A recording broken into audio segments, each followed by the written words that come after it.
It's time for the Chapter and Chatter Cafe with Camden County Library District Director, Professor Jim Paisley. What? Good morning and welcome to Chapter and Chatter, the November edition. November edition. Yes. This is chapter 20. Is it really? Chapter 20. 20. Time flies when you're having You know, fun. I was actually looking back at something else that we did. I was working on this and then was saving something. And last year at this time was chapter 10.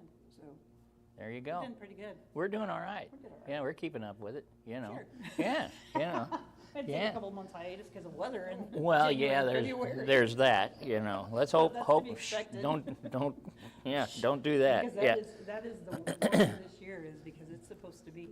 Oh, the persimmons and the caterpillars, they're never right. I haven't seen any you know. caterpillars this year. Well, I haven't either. Caterpillar Well, it's livers? because they're burrowed in the ground. It's going to be cold. That's why you can't find them. If a Yeah, couple of weeks ago was any indication, yes. that's right. That's right. Well, we've got a really interesting topic for you today. We're going to talk about production in Missouri during World War II. And it really is just a fascinating story. And I mean, we're taking a lot of information and jamming it into a short show, but there is so much information. But that doesn't mean that you can't stop. You don't have to stop.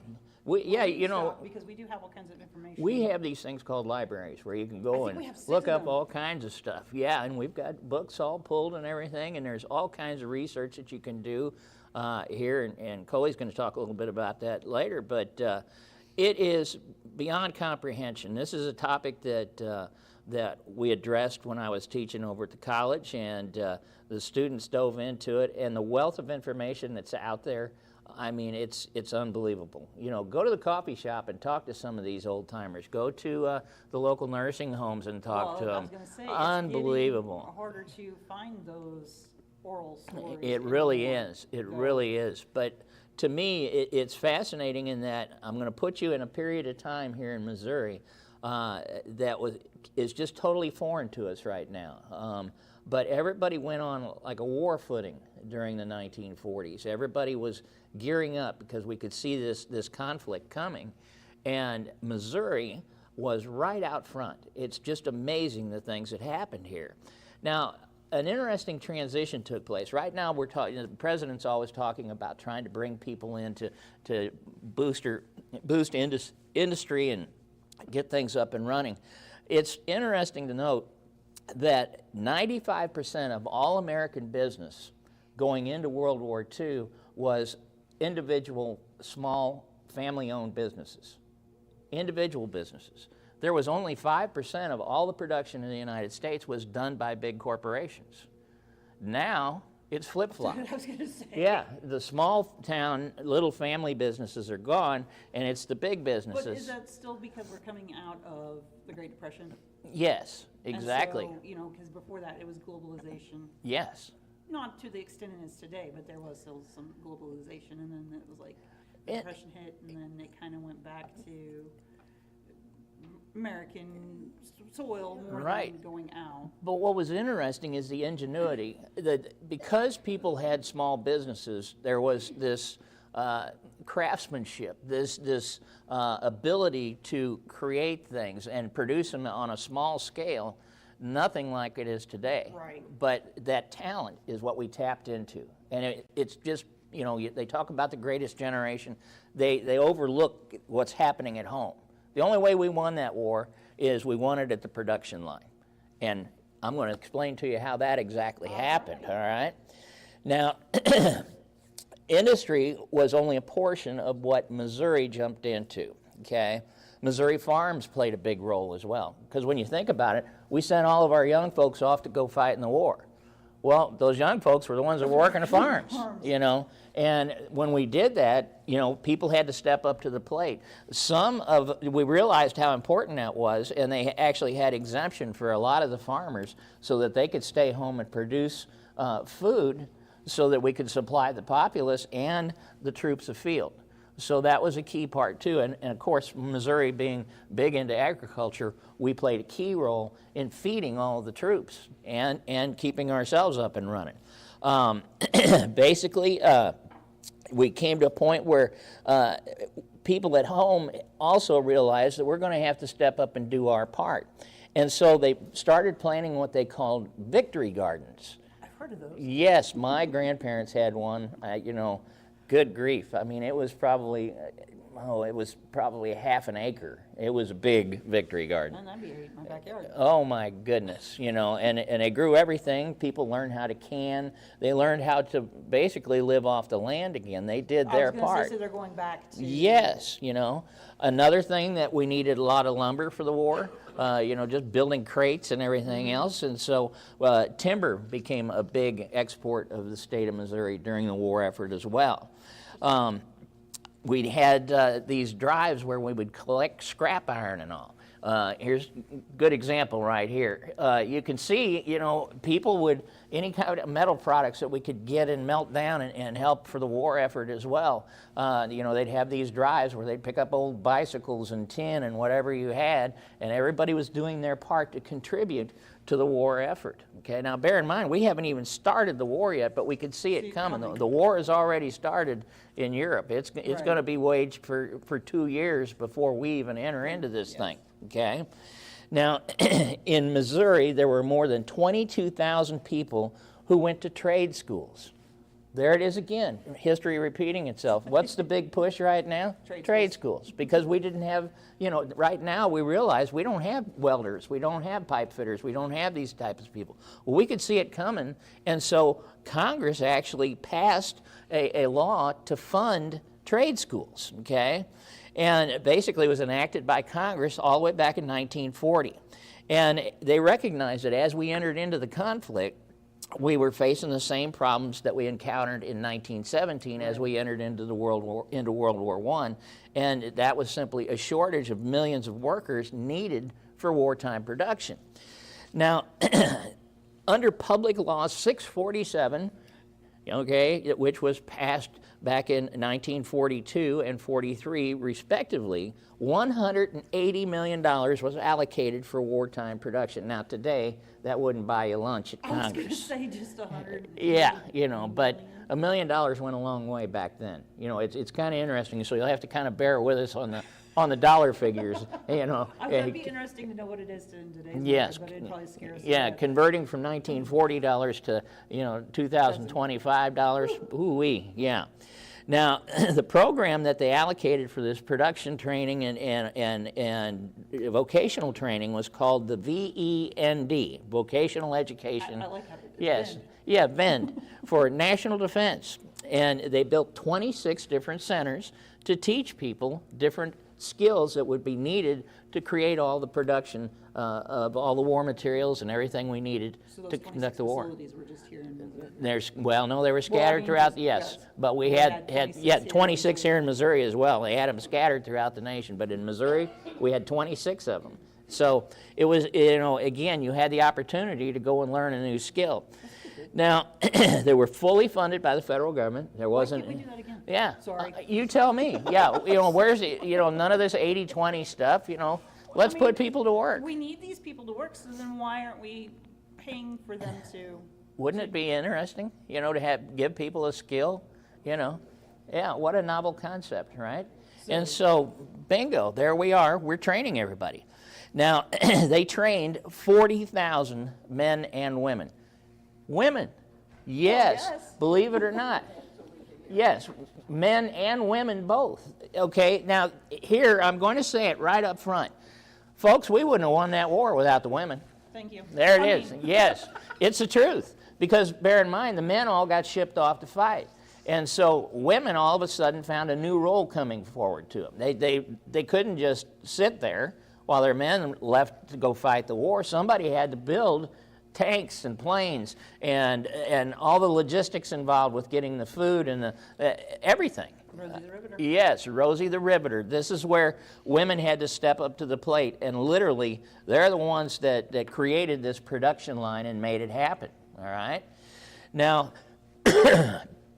in securing contracts for all of this, you know, St. Louis may have been the most important city of all the cities in Missouri in that it got the largest share of war contracts compared to any other city within the country.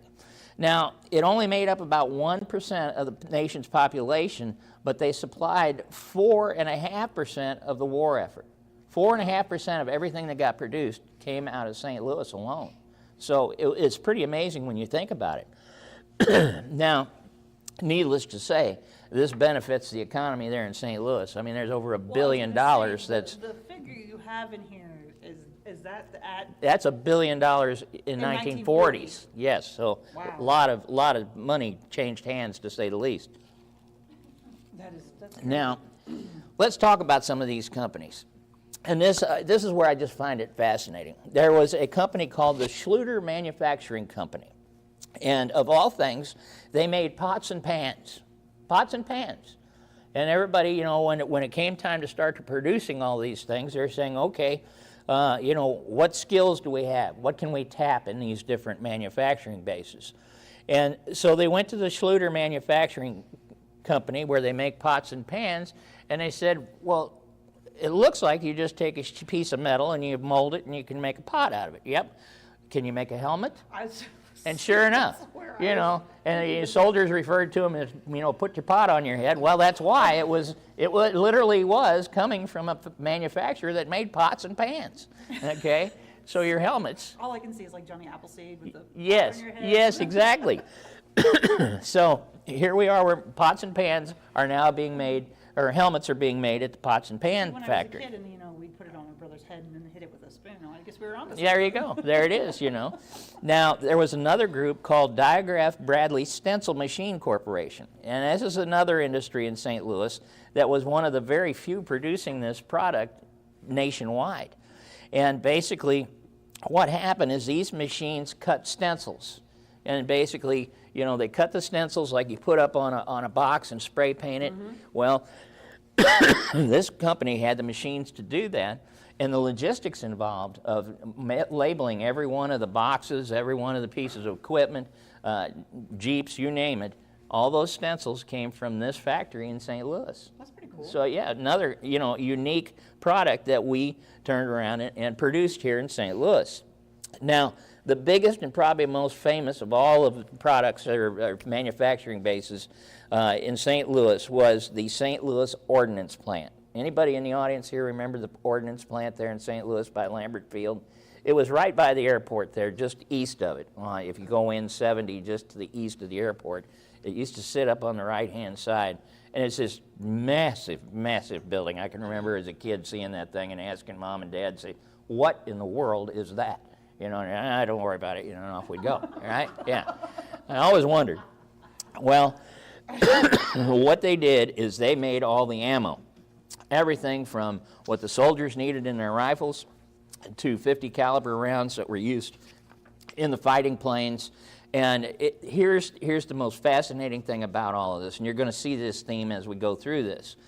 The ground was broken for the plant March 28th, 1941 on the northern edge of the industrial district. What amazes me, in less than 2 months, this thing is up and running. They could just go to an open field and say, we need this plant up and running. And they cut through all the bureaucracy, everything, and said, build it. And they did it. I mean, boom. If you clear out all this stuff, you know, nowadays, my God, you know, we'll do an environmental impact study and all this. I'll be good. You know, yeah, I'm going to be good too, because I look at some of the projects around here and think, God, I hope I'm alive to see this built, right? You know, because, yeah, it is. It's just unbelievable. It's unbelievable. With the regulations and all the stuff that goes on. Now, you were asking about the size of this plant. Yes. The plant covered 300 acres. See, I couldn't remember that number the other night when I was 300 acres. And by the end of the war, over 4 million square feet of floor space. That was the 4 million square feet under a roof, okay, building this stuff. It's beyond comprehension. Man, could you imagine the library we'd have if we had 4 million square feet? Well, I think I saw a house on the lake the other day with just about that size. Yeah, you know, That doesn't but surprise yeah, me. you know, So 4 million square feet. And after they got that done, they built all of that, they said, you know, it had 300 buildings, and it was decided that they needed more. And they built an additional plant on top of the 4 million square feet. So, I mean, this thing just keeps growing and growing. The two plants put together, all this additional building and all this, they basically called it the St. Louis Ordnance Plant, okay? It was the largest industrial plant in the Midwest. And like other ammunition plants throughout the world, basically this thing is just beyond comprehension. It's run, the ones that are run here in the United States, interestingly enough, were run by a private company. Basically, the government is contracting with private companies. Say, there was a yeah. lot of contracts oh, baby, you know it. Yeah. Rather than forming their own. And the company was called Western Cartridge. Well, I could see where that would be, because it'd be easier to sign a contract and just say, you supply exactly. this much and we'll give you this much. Exactly. So it's a partnership. Isn't that a unique concept? A partnership between the government and private entities. Huh. I wonder where Trump got that idea, right? Now, to illustrate the scale of this operation, here are some interesting facts, and I have to refer to my notes because, like you said, there's just too many numbers. Are you ready for this? This is one plant by the airport in St. Louis in 1940, okay? The plant used 6 million gallons of water a day. A day. It consumed 4,400 gallons of lubricating oil for machinery every day. 4,400 gallons, all right? 428 trucks were needed daily to deliver materials. You have trucks going in and out every few seconds. Oh, yeah. What you've got going on there. 60 train car loads of brass were brought in every day. 60, okay? And we're not talking already, we're talking like bricks. We're not talking. Oh, yeah. No. Already in shell casing. Oh, no. This is just raw brass. Yeah. Brass. This is cradle to grave. The raw product comes in this end of this plant, and the bullets come out the other end. I can't even comprehend it. It required 580,000 kilowatt hours of electricity. Man, I don't want to pay that electric bill. Okay, daily. 580 kilowatt hours, you know, daily. Yeah. I'd be willing to bet you Bagnell Dam was humming pretty hard when all this was going on as well, all right? It needed 5 million cubic feet of gas and 88 tons of coal daily for its energy supply. 88 tons of coal every day. Yeah. There were 26 cafeterias. I was off by 20 cafeterias when I was talking to Katie about this. Yeah? 6 cafeterias? Six No. cafeterias. Yeah, no. You've got to feed all these people that are working there. 26 cafeterias, a first aid station, a registered nurse station for every manufacturing unit. And additionally, there was a fully equipped and staffed hospital on the grounds. I mean, it was a city unto itself. I mean, this thing's unbelievable. Yeah. That's what we were talking about earlier, is just how amazing what it took to run this. Yeah. I mean, and you can see, look at this. You know, you've got people how'd you like back that? to back. How'd you like that job right there, sorting through all of this? You know, putting them on a conveyor belt as it goes. I mean, this is, you know, and this is a little bitty piece. You know, we're talking 4 million square feet. This is everywhere, right? That's not even. Yeah, right. Now, ammunition production started 7 months after breaking ground. Again, let's think about that. They walked out to an open field by Lambert Field and said, we're going to have a manufacturing plant cranking out bullets here, and have at it. 7 months later, it's up and running and producing bullets. Just even the logistics of trying to do that today is just almost mind-boggling. Congress can't pick what to eat for lunch in 7 months, for God's sakes. You know, I mean, think about that. It's beyond comprehension, you know. And so, sure enough, we cut out the bureaucracy and said, do it, and they did, okay? Now, the first cartridges wind up being accepted December 8th, 1 day after the attack on Pearl Harbor. So our timing is perfect. We could see it coming. We knew the war was coming, and a year ahead of time, we break ground, and there we are. We're cranking out bullets the day after Pearl Harbor. Yeah, unbelievable. Oh, the numbers are staggering. We're talking roughly around 40,000, and then as the war progressed, it went up from there. numbers go up around 80,000 people. So compared to St. Louis's population then, how much of that was? Oh, I'd say more? you probably had one in every 4 or 5 people worked at the Ordnance Plant. Because bear in mind, we got other stuff we're making too. This is just one plant. We're going to talk about some of the others, Well, you got those guys over there making the pots too, That's right. And you got the stencil people, and they're not making 1 or 2 pots. They're not making 1 or 2 stencils. I mean, every one of these businesses is expanding exponentially. So I mean, it truly was a total war effort. And not only that, but it was just everybody getting along to make it possible. Yes. There was no... And bear in mind, again, I want to emphasize this. The guys are off fighting, okay? The bulk of these people... Yeah, here, look at the picture here. I mean, I don't... How many guys you see in that picture? Well, one there, yeah. I think. Yeah. But that's all women there. And there again, if you were unfortunate enough for whatever, a medical condition where you couldn't be drafted for the service, this is where you wound up. You still stepped in and did your part. Okay, so everybody is making an effort to try and win this conflict. Okay, now basically by the end of the war, St. Louis had produced 13 billion rounds of ammunition. That's mind-boggling. Yeah. Somebody, I don't know who these people are that do this sort of thing, but they said that's enough ammunition to circle the earth 6.5 times laid end to end. I do like those figures when I do that. I know. Like, really? But you envision this guy going, and looking up and, China. You're thinking, good grief, dude, yeah. You said that, but it makes you wonder, if this factory was that big, if you could go into space at this time, and you know how they say you can see the Great Wall from space. So could you have seen this factory? Oh, absolutely, yeah. And bear in mind, this is in the days before nuclear energy. I mean, can you imagine the chimneys and the smoke and everything coming out of this factory? It had to be unbelievable, right? When you think about it, I mean, you're running around the clock. So your ears oh, yeah. On time. It's 24/7, yeah. They made ammunition for the 30 caliber carbine, which was the smaller version of the M1 carbine. This is the one that most of the guys that drove the Jeeps and everything, that escorted officers, they carried a carbine because the M1 Garand is way too much bigger. You couldn't hardly put it in one of those old Jeeps. Yeah, the Grande, yeah. But basically, you had 30 caliber, you had 30-06, and then they had the 50 caliber. Okay, and the 50 caliber was for the big heavy machine guns. Now, another company that comes to the forefront in St. Louis was the Emerson Electric manufacturing company. And basically, this is really interesting. When you look at war footage and you see the different planes and everybody, the bombers that are being used on both sides, right? We're the only ones that have a turret. Yes. Think about that. You never see a German plane that has a turret in it. Never saw a Japanese plane with a turret in it.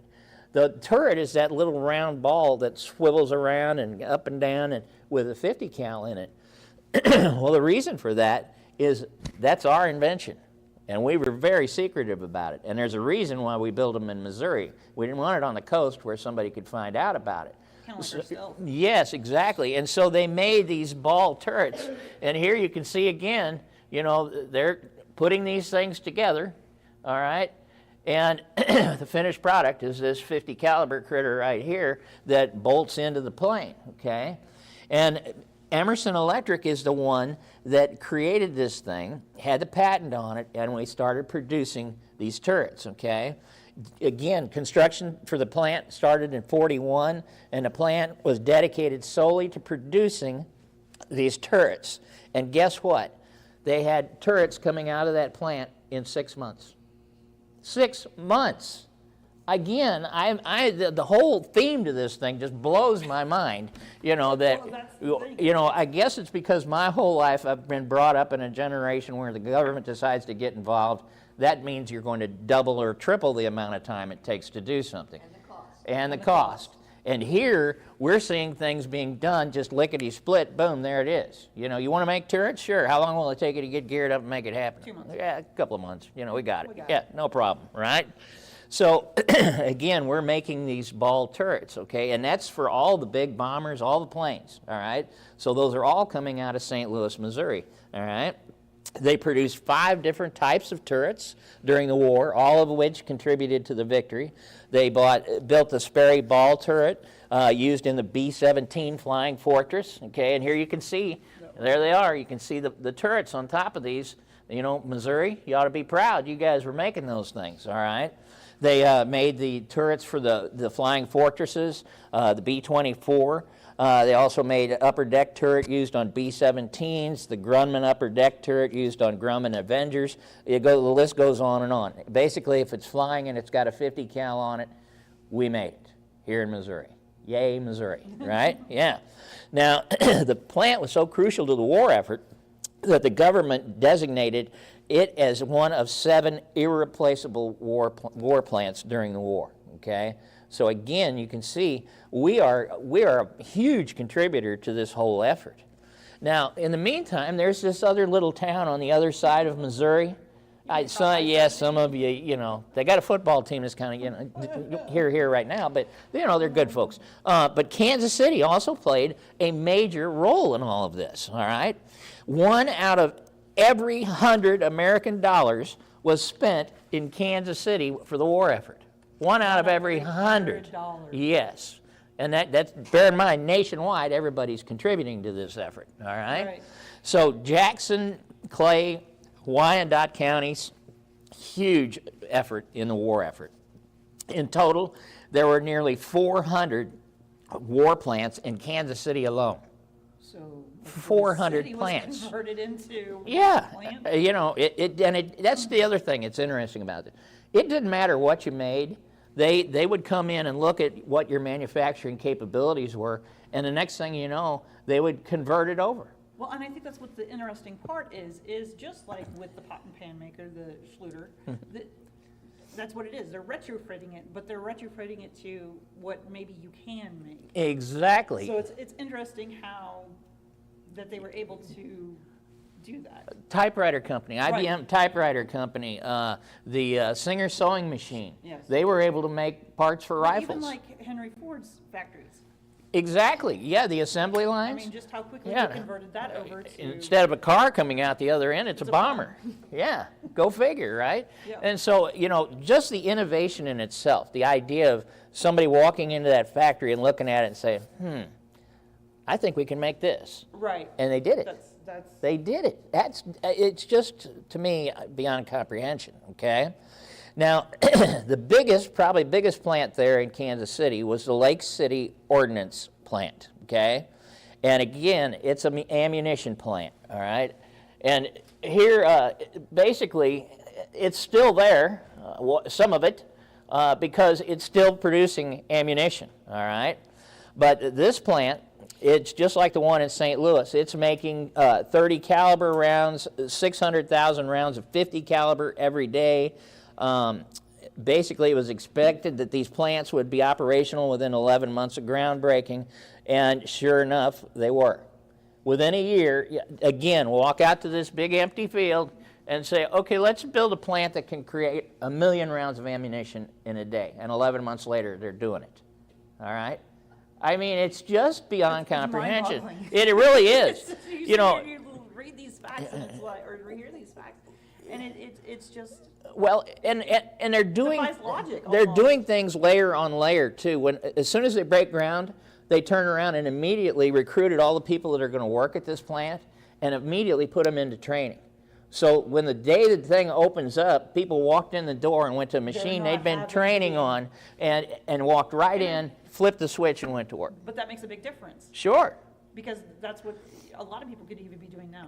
Get that training while you're building. Yes. And then you're ready to go. And it was, again, just, you know, they were all kind of sitting back watching and said, okay, throw the switch, let's see what happens. And at the end of the day, they kind of said, well, we made 1 million rounds today. Okay, good. Now can we up it from there? And they did. They did. It was just, again, I think the numbers are staggering, all right? It only took 10 months to transform this farmland into a plant that supplied ammunition for all the American forces. Again, just hard to believe. Now, the initial plan for 1 million rounds of 30 caliber was increased in the first contract with Lake City Ordnance to 2 million rounds a day. You know, Sometimes be careful what you ask for, How many did we do? 1 million. Okay, make it 2. I was going to say, can we increase that tomorrow by? Yeah, well, and nowadays they'd say we should only done 250,000, and then would only been 500. Now they're going, okay, we can do that, right? Okay. Now, the anticipated need for 50 caliber was huge as well. And this meant that the plant faced the challenge of producing nearly 24 30 caliber rounds every second and 7 50 caliber rounds every second. Every second. Again, even just with the automation that we have today. I know. To hear these numbers in 1940. Yeah. It is amazing. I sit there and think to myself, wouldn't it have been fascinating to be just a fly on the wall watching this? And see them throw the switch and all this stuff come flying out the other end, and you're going, it would be almost like a Looney Tunes cartoon. It'd be that Frankenstein movie. It's alive. Well, we're flipping the switch over there. Yeah, but again, look at this. Look at this. I mean, is that not staggering to you people? I mean, it blows my mind. It just really does, And again, these people walked in to a machine like that they'd been training on for 7-8 months. So it wasn't like they came in and had to be trained. They walked right in the door and fired that thing up, and off it went, okay? Now, the plant needed 6,500 employees, all right, just to operate at full capacity. During its peak production period, the number of workers at the plant was over 3 times that, all right? So you're talking basically 20,000 people working there on a daily basis. And basically what they did is now they're faced with 20,000 workers. Now, we got a little break room in the back here. And we do what we can to keep up with 8 employees or whatever we have, But can you imagine 20,000 hungry workers in your office, And bear in mind, these people are getting a short break because the production is still rolling, all right? And the plant had to address issues like health issues. There's going to heavy equipment, somebody's going to get hurt, transportation, safety, you name it. Lake City was responsible for providing and maintaining its own water and sanitation facilities. Bear in mind, this was just an empty field, okay? So they had to have sewage, potable water. Plant had 25 miles of roads. 25 miles of roads they had to maintain in itself, okay? They had 4,500 cars entering and leaving daily with the workers. Parking lot. Right? I mean, think about that. Yeah, where are you going to park all the cars for all the people coming in? How do you remember where your car's at? Well, yeah. That's kind of like when you go to the airport. You're going, wait, yeah, that one looks like mine, right? And they didn't have the little clicker on their car, to tell you where it's at. They had to provide electricity, gas, telephone service. They all needed to be fed, so the plant had 6 cafeterias open around the clock. There's also a hospital staff with 10 doctors and 50 nurses. Again, they had stations all along through the production where people would be, the medical staff would be standing by, okay? And again, here again, look at this. I mean, it is staggering, all right? Now, Lake City's police department was larger than that of Kansas City because you got to have security, right? And so they created their own police department, their own fire department, all the equipment and everything involved. It was a city unto itself, okay? And you can imagine fire department critical. You're dealing with gunpowder, yes, and yay verily to them, no major incidents, right? That's very good. Now, we come to American Aviation. And this one kind of set me back a little bit because I wasn't aware of how big a role we played. I knew about the ball turrets, but the production of planes themselves. I mean, you always hear about the Willow Run plant up north in Michigan, the Ford plant building the big heavy-duty bombers. But guess what? We're building bombers here as well in Kansas City. And there's the American Aviation Manufacturing Company. And they built B-25 bombers. Now, these guys, prior to the war, they had like little Cessna planes they were building. And somebody came in there and said, you guys know how to build an airplane? I said, well, yeah, Here, build this. Yeah, I mean, these are these little puddle jumper things, And I said, do you think you could build a bomber? I don't know, give me the plans. And sure enough, we did. Mm-hmm. Yeah, it's just, again. Amazing. Now, we built we were building these little bitty planes in this factory, and they produced about 600 of these little, what they called trainer planes, prior to the war effort coming. And the government comes in and said, let's start building these things. So they ground break for the plant, again, took place March the 8th of 41, and the plant began producing bombers 3 weeks after the attack on Pearl Harbor on December 7th of 41. So in less than a year, we took this little plant that was making Cessnas and turned it into a plant that's cranking out bombers.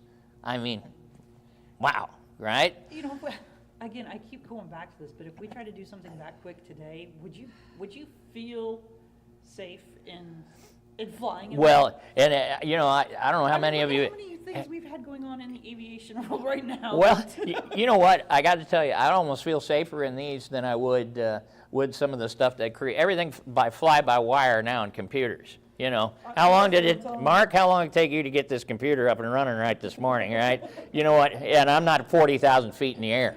Okay. Whereas these planes back then, if you've been in any of them, it really is. It's even though we're, simple. Yeah, very simple. To the point of as you're pulling the controls, there's cables. If you're in the back of that plane, you can see those cables moving back and forth with pulleys, right? So I don't know. But that's what I'm saying. I mean, compared to, you know, if we were to try to crank something out like this today, mm-hmm. in the time frame that they were given then. Yeah. Would you want to fly in that plane? If I knew that, well, I was going to say if I knew my wife built it, but right now I don't know. Yeah, but you know, the point I was trying to make is that the women who are building these planes are building it for their brothers and their sisters and their fathers and everybody who've gone off to fight. But I'm just saying, and so there's a sense of quality control. Right. Yes, and believe me, they were very diligent about making sure it was good. Right. Yeah. I know, but it still just mind boggles me is because how quickly they were doing it, how safely they could do it, and how safe even the people who were flying or using this equipment. The test pilot for Willow Run, where they were building the big B-29 bombers, was Charles Lindbergh.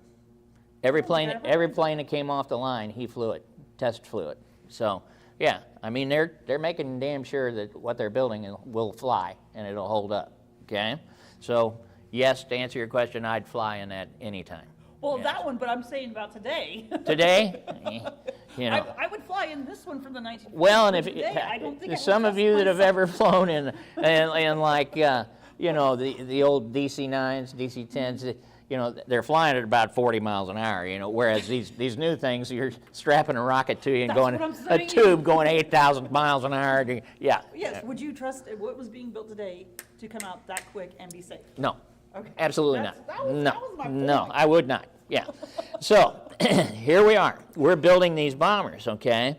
Now, basically, again, this is a key war facility. So the thing is, we don't want any saboteurs getting in there. No. And an interesting thing that happened is they said, well, when you have this plant running 24/7, you got to have the lights on so people can see what they're doing. Right. And so they said, well, we're going to have to black out the plant. No windows, nothing, so no light gets out. Well, you guys have been in Kansas City in the summertime. It gets a little warm, doesn't it? And so what they did is this is another innovation that came about. They said, if we're going to have a plant with no windows, then we're going to have to figure out how to cool it. And air conditioning. It was one of the first air-conditioned plants so that people could work in it, just year-round, hot, cold, whatever, because there were no windows, okay? And they had total blackout requirements. So at night, you couldn't even go outside and light a cigarette. It was total secrecy, okay? Now, to put lights in this thing, 14 miles of fluorescent bulbs. Now, we just went through putting lights in the library here, and it seemed like 14 miles. But can you imagine 14 miles of fluorescent bulbs? And you guys have lights at home. How often are you in there changing the things? And you know those fluorescent lights. You know those ballasts home. Oh, yeah. That would be a constant. Once we fire the machines up, you won't hear that. Yeah, no problem, right? Yeah. I don't know. I think I'd still be able to hear that. Exactly. Well, in your job, your sole job, you just keep the lights on. So and you're thinking, oh my God, another one? Yeah, all day. That's what you'd be doing, right? And so here again, We built this plant. We had another one out in Inglewood, California. These were the only 2 locations in the United States producing the B-25 bombers, okay? And so it became its own small city as well. I was going to say it's another city unto itself. Yeah, it's just another, and here again, look at the production that's taking place here. Look how many they've got stacked in that picture. Oh yeah, and here again, you've got a pulley system where it's just a production line, okay? They're cranking them out just like they crank out cars today. Now, the B-25 is a unique critter in that it was the most heavily armed bomber in the world during World War II. The nose of the plane had a 50 cal in it. It actually had 8 50 caliber machine guns pointing straight ahead, so it could literally clear a path, okay? It had 2 more on each side of the fuselage, 2 additional on the roof turret. It basically had enough forward firepower to aim 14 guns forward as it's moving in that direction. There are also door gunners at the rear. I mean, this thing is loaded for bear, basically. It had 18 50 caliber guns for self-defense during missions out into the enemy territory. So it was called the Flying 50s because it was filled with nothing but 50 caliber guns. I mean, you don't want to mess with this thing when it comes through, okay? Yeah, it's heavy duty. In 1943, more bombers were produced in Kansas City than in any other plant in the world. Go Kansas City. Now, did you guys know that? I didn't. I had no idea. You know, I thought these planes were being produced in places like Michigan and California, right. et cetera. That's where I figured because they have more, well, especially like Michigan, because, again, they took over. Here's little Kansas City just cranking them out left and right. It's unbelievable, right?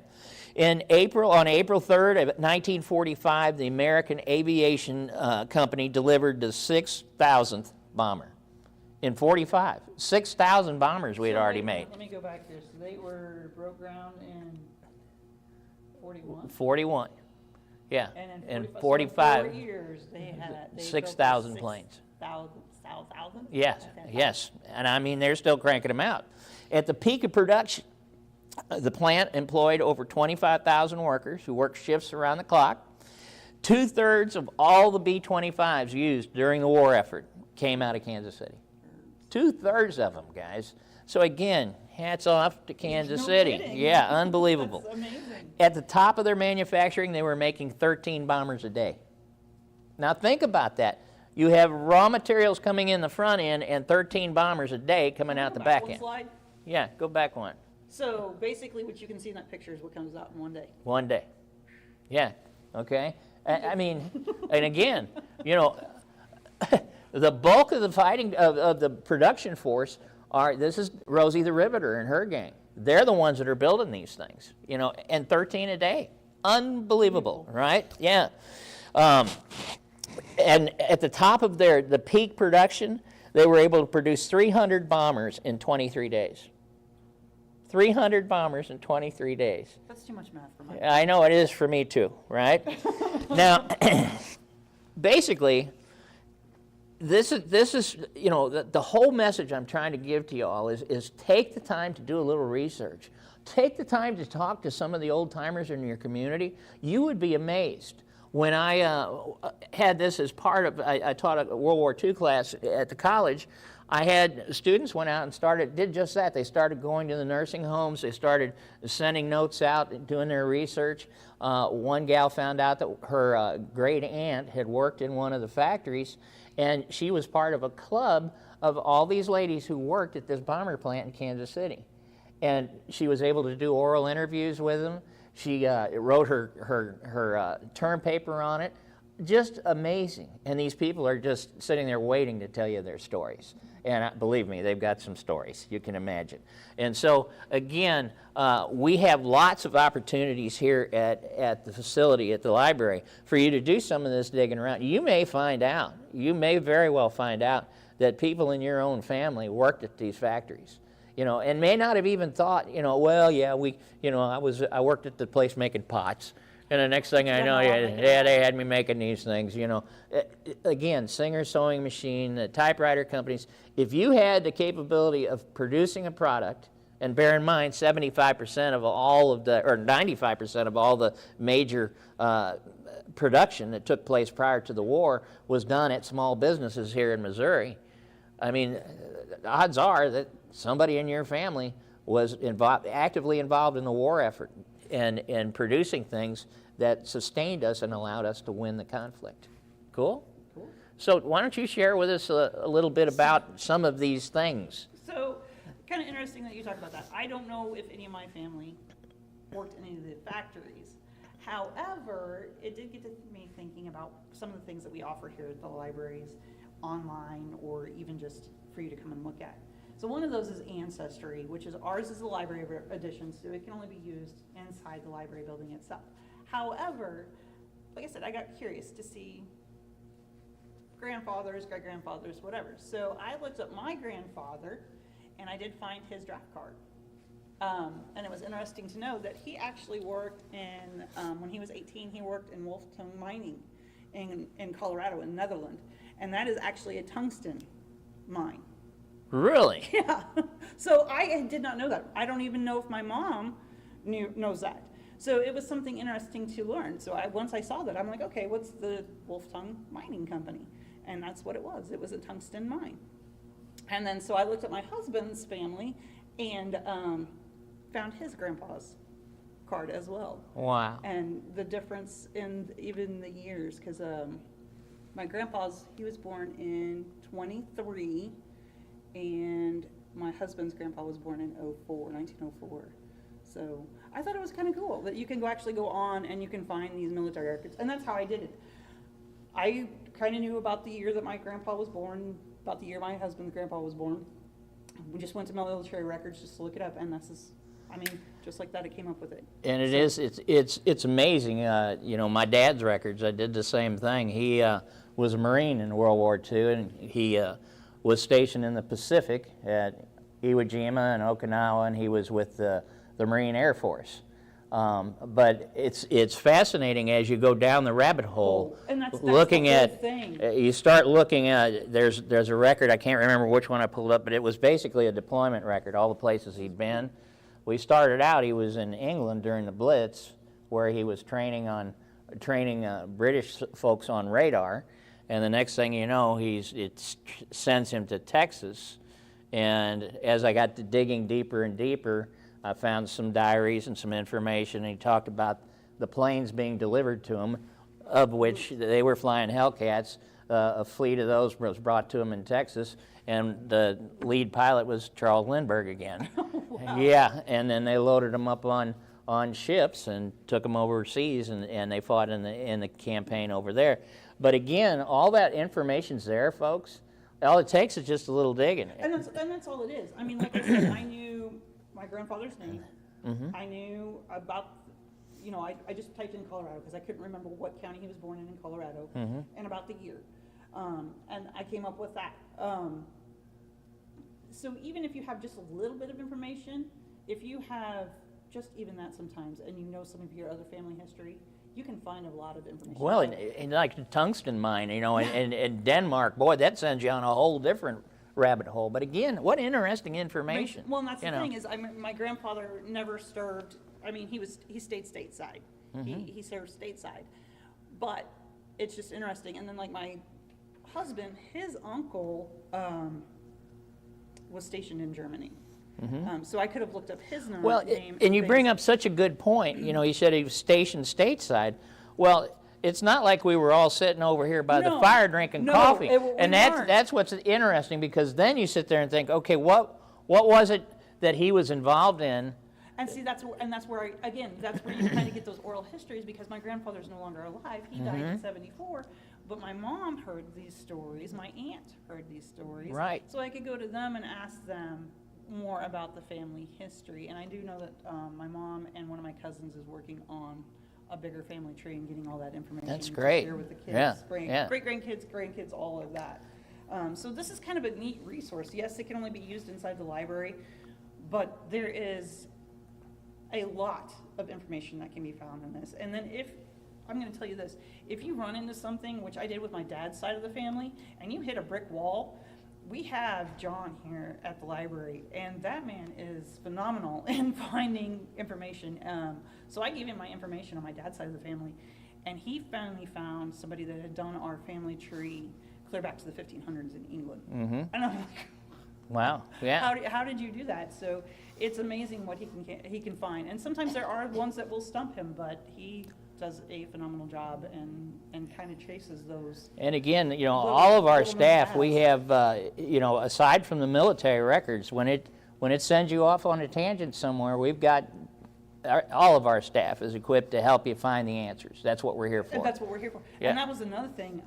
We do still have a microfiche machine, Mm-hmm. and we have censuses back to 1820s, 30s? I think it is 1820s. Yeah.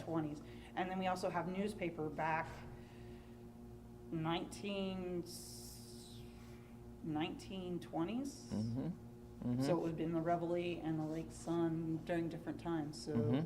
and I think there was another paper that was thrown in there as well. So if you're wanting to find an article, we might be able to help you find that too. If you can find, you know, roundabout date. I remember I was doing some research on this, and I found out that the stocks for the M1 Garands, huge factory in Warsaw, Missouri. Really? Yeah. They had, you know, all the timber there, and so they manufactured stocks for M1 Garands. And that's another, you know, it was a small factory that, you know, it was a woodworking shop.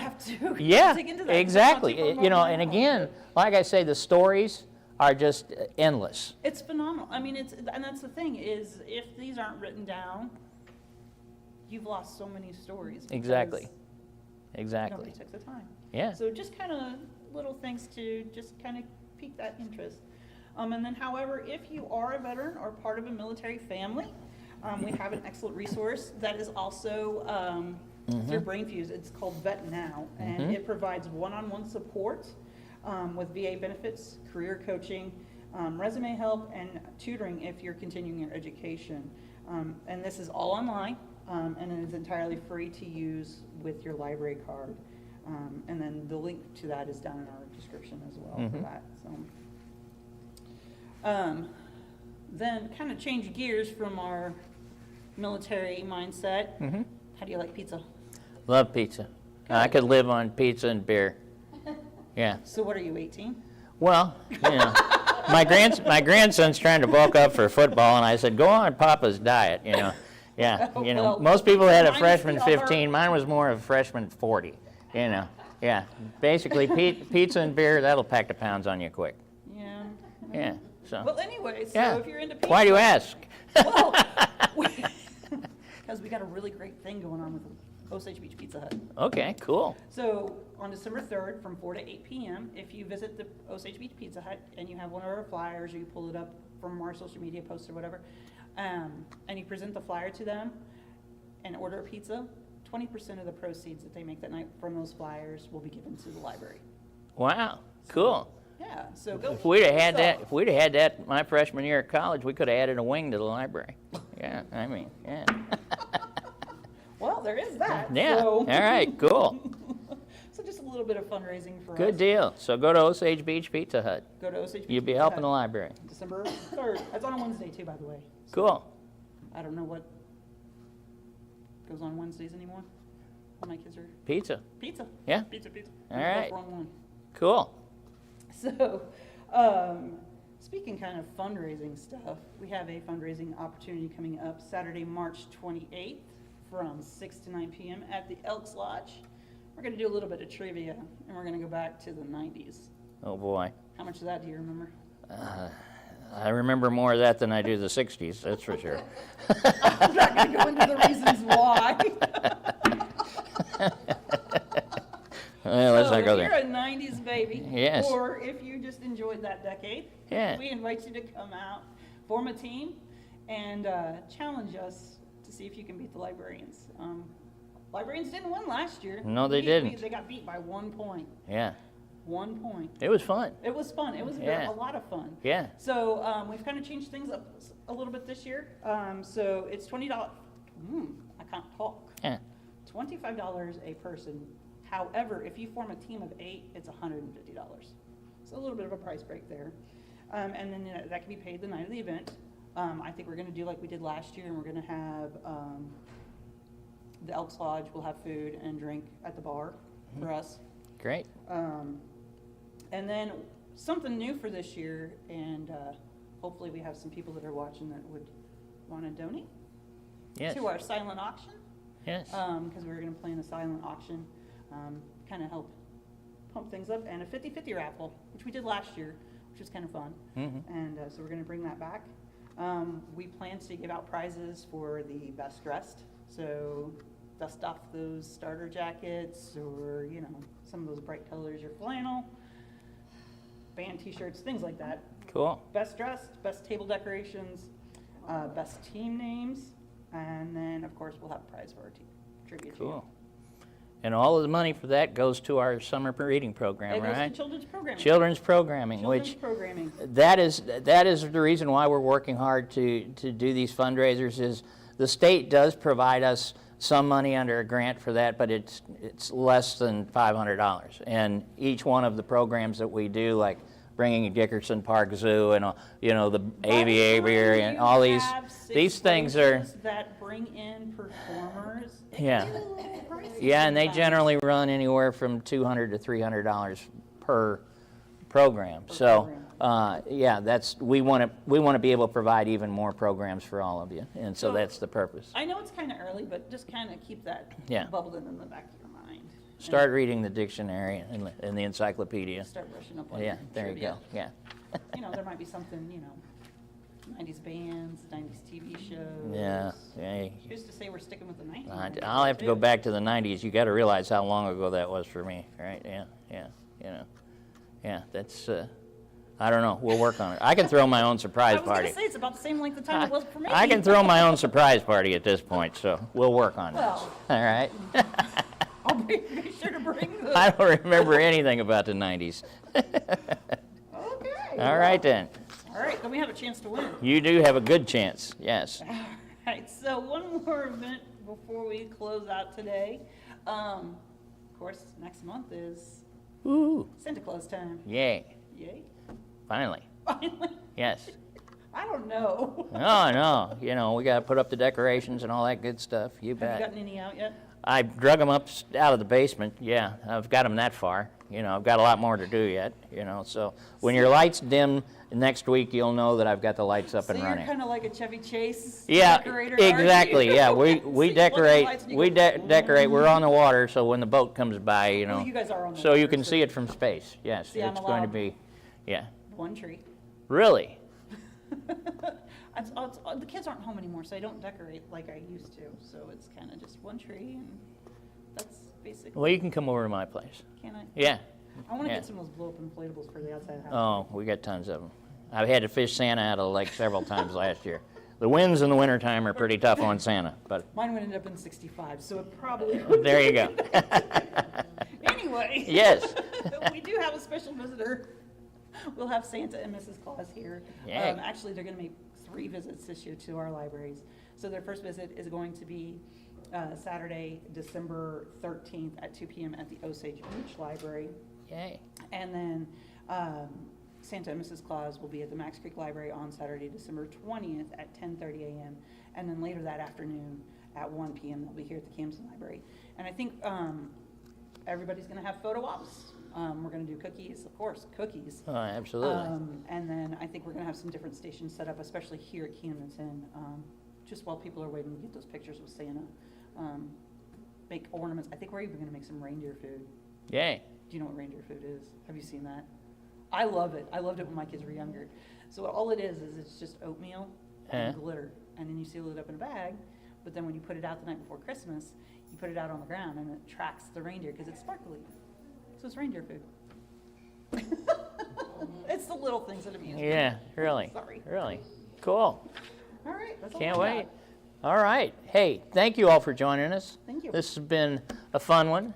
And again, check out your libraries. We can help you with all of this. And again, bear in mind there's lots of stories out there. Go for it. Okay? One thing before we end. What are we doing next month? I don't know yet. I don't know. Oh, are we going to wing it? We might wing it. Yeah. Well, I've got some ideas, but All right. yeah. The 18th? I believe it is. We'll It's be the back on the third Thursday. Third Thursday. Third Thursday. That's hard to say. Yeah. You would think by now I would remember. Yeah. Yeah. But no. Again, thank you so much for Thank joining you. us. Appreciate it.